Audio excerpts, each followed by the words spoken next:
DLH diminta bersikap objektif dan transparan terkait limbah PKS PT SIM. Tio Afrianda sebut akan laporan ke Polda Riau. Teluk Kuantan. Tio Afrianda, Shupin, Koordinator Barisan Muda Intelektual Kuansing menyuarakan keprihatinan serius atas dampak lingkungan yang ditimbulkan oleh aktivitas pabrik kelapa sawit PT SIM yang belakangan heboh di Kabupaten Kuantan Singingi. Tio mengingatkan Dinas Lingkungan Hidup agar bersikap objektif dan profesional dalam menangani persoalan pencemaran lingkungan akibat limbah yang diduga berasal dari sejumlah PKS di Kuantan Singingi. Kami meminta DLH untuk tidak hanya menjadi pengumpul data, tetapi juga penegak perlindungan lingkungan yang adil. Masyarakat berhak atas lingkungan yang sehat dan bebas dari pencemaran, tegas Tio. Selain itu, Tio juga mempertanyakan proses penerbitan izin lingkungan yang diberikan kepada beberapa PKS di Kuansing. Menurutnya ada kejanggalan dalam proses perizinan yang perlu diusut tuntas. Tio mendesak agar DLH membuka secara transparan dokumen-dokumen terkait izin lingkungan yang telah diterbitkan.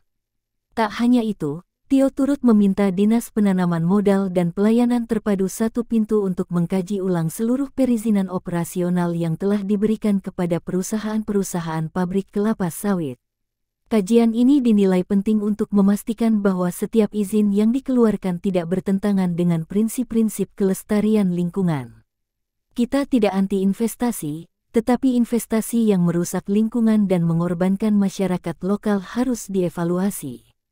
Pemerintah daerah wajib berpihak pada kelestarian alam dan keselamatan warga, ucap Tio.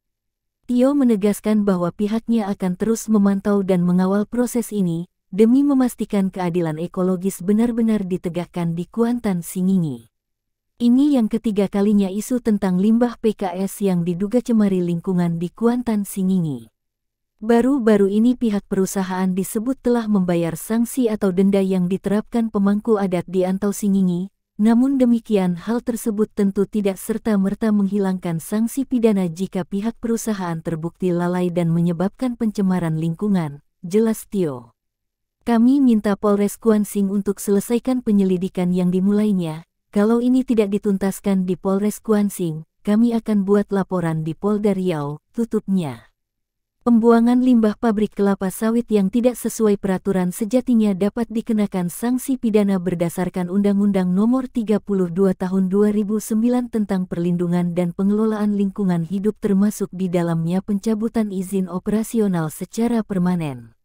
Dari Kuantan Singingi, Riau mengabarkan.